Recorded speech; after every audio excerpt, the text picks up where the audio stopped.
Good morning. Today is Sunday, August 23, 2020. I am Sudarshan Sukhani, and as every day in this webinar, we talk about intraday trading ideas for the Nifty. First, we discuss the plan we made, and then we will identify the trades for the next day. So, we are now going to discuss the plans we made for the last trading day, Friday. That was August 21. On Thursday evening, I shared with you my views for the Friday trading plan, and that was that the market seemed to be in an uptrend. We saw a choppy day on Thursday, and I was willing to go and become a buyer on Friday. So for me, the trend was on the upside. The idea was to buy a breakout of the 15 minutes or buy a dip, depending on how the market opens. Now, the market is far smarter and far wiser than I ever will be. My view was that the markets should be in an uptrend, and sure enough, the markets were in an uptrend on Friday. But the Nifty opened with an 80-point gap, so the uptrend was covered by the gap itself. After that gap, there was nothing to do.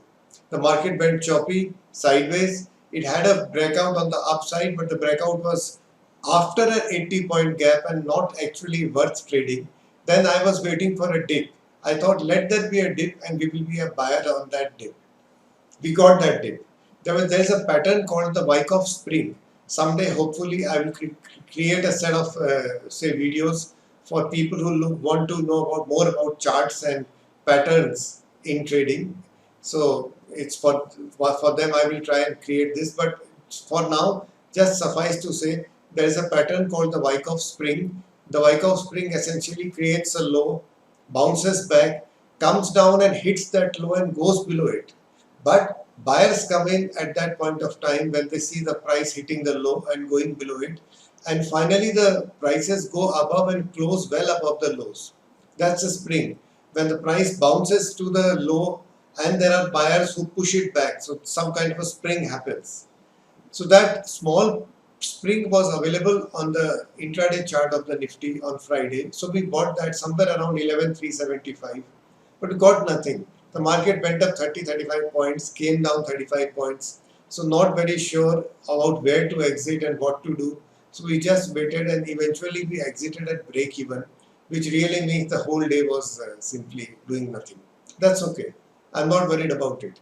I have explained and shared with you many days when I say I cannot trade, I do not know what to trade, and that will happen again and again.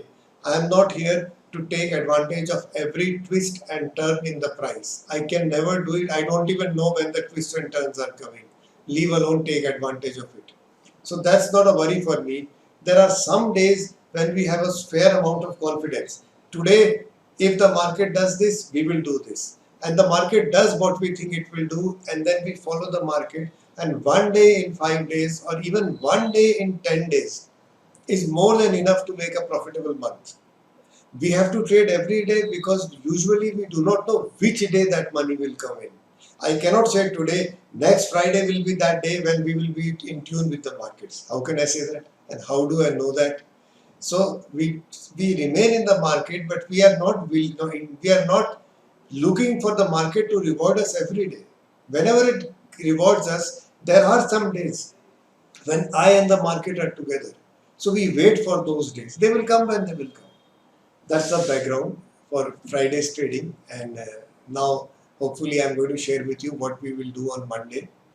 Now Monday should be an up day. On Friday we saw a consolidation after a gap up, but the market did not go down. It did not say no, these are high levels, I am feeling nervous, I am having vertigo, let me fall. It did not do that. It can do it later, but on Friday it did not do it. Also, on Friday, when we were closed, the US markets were fairly okay. They tried to go down, did not, had support at lower levels, eventually closed at the highs. So the US is supportive. Now, there are 2 points that we have to see. The first is how Asia opens up. That's always something we have to watch for. Second is, the RBI governor made a statement on Friday saying that the market and the economy are completely disconnected. The economy is in difficulty, some kind of difficulty. All world economies are, and the market is going up. So he felt that the stock market will go through a correction. Although he did say he cannot say when. Now, Greenspan, who was the Fed head chief in 1998, used a very famous term, irrational exuberance.